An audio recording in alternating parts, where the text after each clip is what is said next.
Akala ang Kristo ang mundisyon na kubro.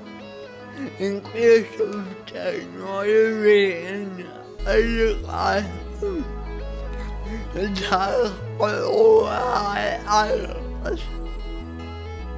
I operate a video editing business called Switch on Video Editing.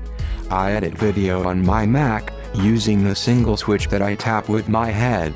I'm also passionate about accessibility.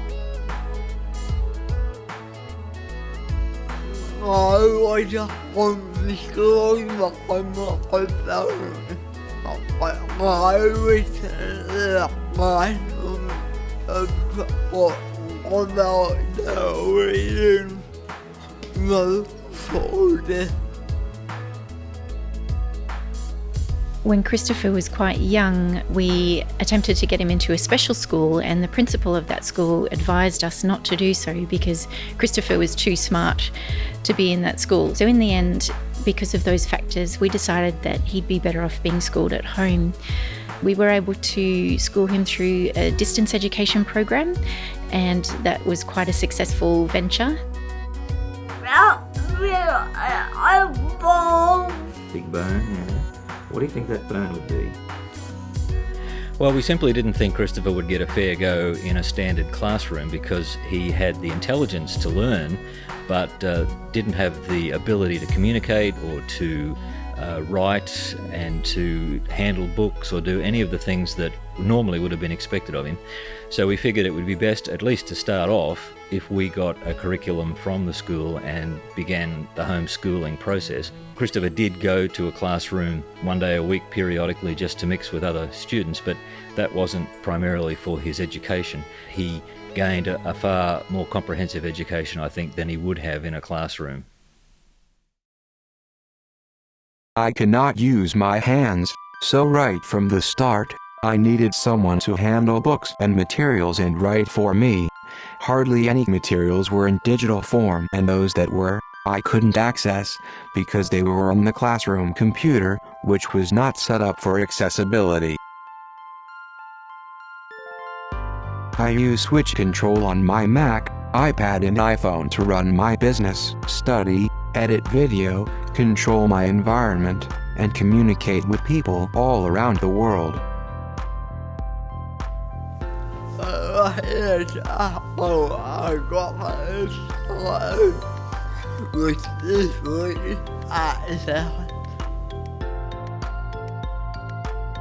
Having access to a computer was really important to Christopher, even when he was quite young.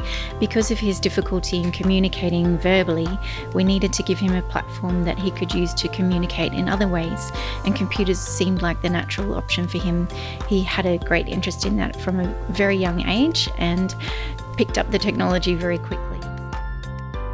We found out by strapping a small spec switch to his headrest on his wheelchair that he could tap that switch with his head reliably enough to be able to do some very basic things on the computer, like turning the pages of an electronic book and so on.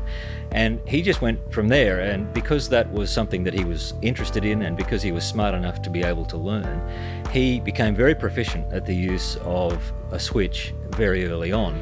There was also another program that we attempted to use with Christopher, which was a very early version of word prediction software, but he didn't really make much use of that until it became a more mainstream piece of software, and he uses it constantly now, and it's made a big difference to what he can do. I mean, it's proof of the fact that technology changes so quickly to just look back a few years and see that the technology that was available when Christopher was in primary school was completely inadequate. There was very little access that he could have had independently to any kind of technology.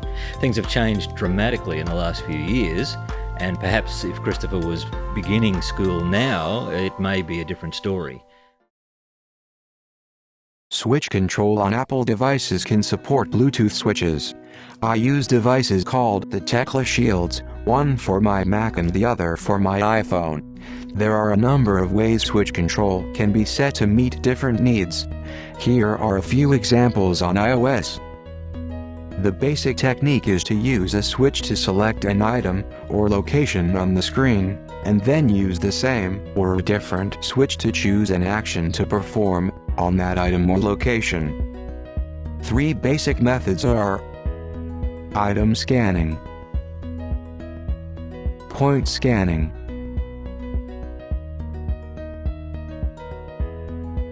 manual selection. Let's look at item scanning. This highlights items on the screen until you select one. Item scanning is the default setting out of the box. Thanks to auto scanning, this means iOS devices are accessible via a single switch.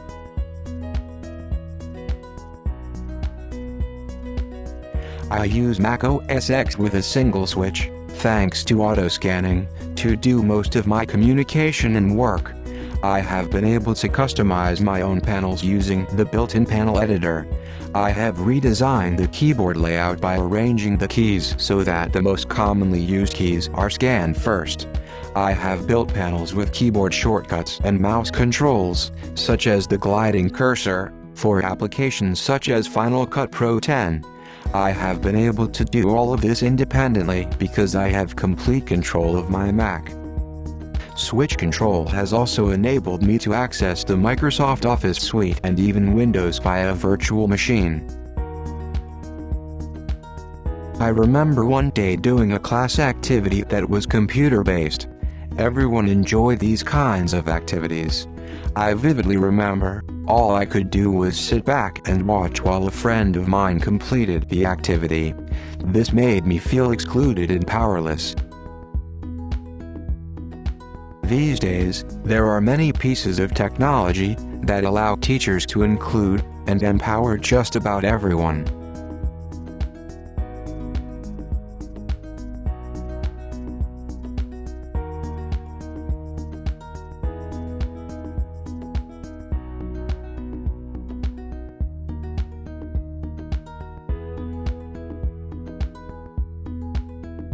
Rather than being very bulky and large devices, they are small and discreet, so students that have additional needs are no longer having this big neon sign saying that they are different.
What's the last technology is there in order to include everybody?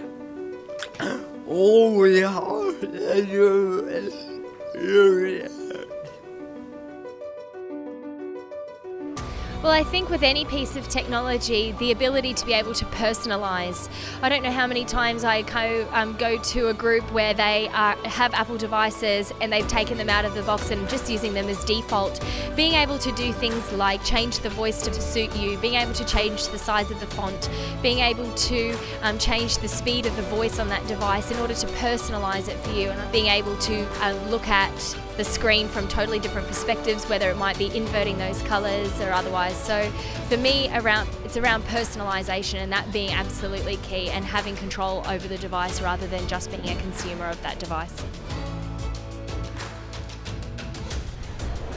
believe that the most untapped resource that we have available to us today is the fact that technology is changing rapidly and we don't realise what we have in our own hands. So I think what we need to do is tap away, explore, play, and tap on that accessibility item and have a look at what's in there.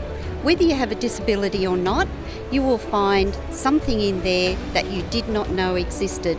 You really have to explore it. If you don't understand what it actually does, research it and use it with your students, explore it. I really don't think people are aware of what the device you have in your hands can do.